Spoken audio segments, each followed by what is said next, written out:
Bun, bahas dong soal anak 12 tahun yang bun-bun ibunya di Medan. Nah, ini berita ini masih rame banget ya. Belum lagi komentar-komentar netizen yang beberapa menggiring opini, beberapa yang denial. Aku nggak mau ngebahas itu, tetapi sebenarnya kita bisa melihat dari tanggal lahir ya. Sayangnya aku nggak punya tanggal lahir keempat orang tersebut. Jika ada tanggal lahir, kita bisa melihat siapa sih energi yang clash di hari kejadian. Apakah bapak ke ibu, kakak ke ibu, atau adik ke ibu gitu ya. Jadi ketahuan nih siapa yang bermasalah di malam itu dengan si ibu. Karena dari tanggal lahir bisa terlihat energi-energi yang terbentuk.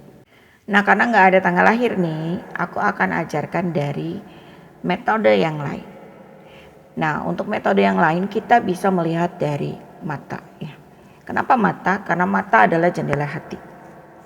Mata itu kalau dalam metafisika mewakili energi kayu, masuk dalam meridian kayu, berhubungan dengan hati ya, berhubungan dengan liver. Jadi mata itu selalu dikaitkan dengan jendela hati. Mata yang memiliki mental yang stabil, dia cenderung akan penuh ya. Pupil yang hitam ini ya cenderung akan penuh tepat di tengah gitu. Ya, yang putih ini mewakili yang hitam ini mewakili yin ya. Jadi yin itu mewakili sisi emosional dari seseorang. Nah, mata yang seperti apa yang memiliki sisi emosional yang kurang stabil? Nah, di sini nanti aku akan pajang foto-foto pembunuh berantai dunia ya.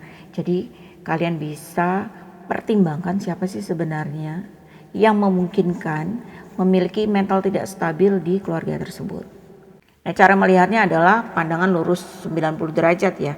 Jadi tidak dalam melihat posisi ke atas atau dalam posisi yang tidak lurus 90 derajat. Biasanya mata-mata yang memiliki ketidakstabilan mental itu cenderung pupilnya tidak penuh, cenderung dia ke atas gitu ya. Jadi kayak hanging, kayak ngegantung gitu ya, sesuatu yang bergantung. Itu menunjukkan bahwa ada sisi emosional yang kurang stabil. Tapi sebenarnya ini juga harus didukung dengan tanggal lahir. Jadi kita cross check gitu ya. Apakah seberapa kuat mental yang tidak stabil itu terbentuk dalam pattern lahirnya. Orang-orang yang memiliki pattern tidak stabil cenderung rentan terbawa dalam kasus-kasus pembunuhan ya. Apakah dia akan terbun atau dibun ya. Kalian bisa melihat dari jendela mata.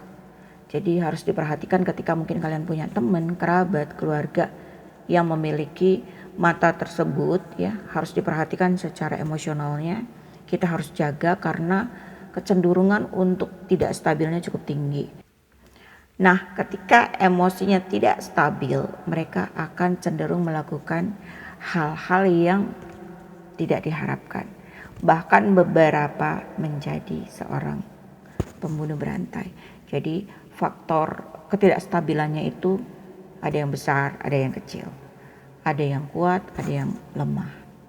Semoga apa yang aku jabarkan ini bisa menjadi masukan dan kalian bisa mulai mungkin memperhatikan dari foto-foto yang beredar. Nih kira-kira siapa ya?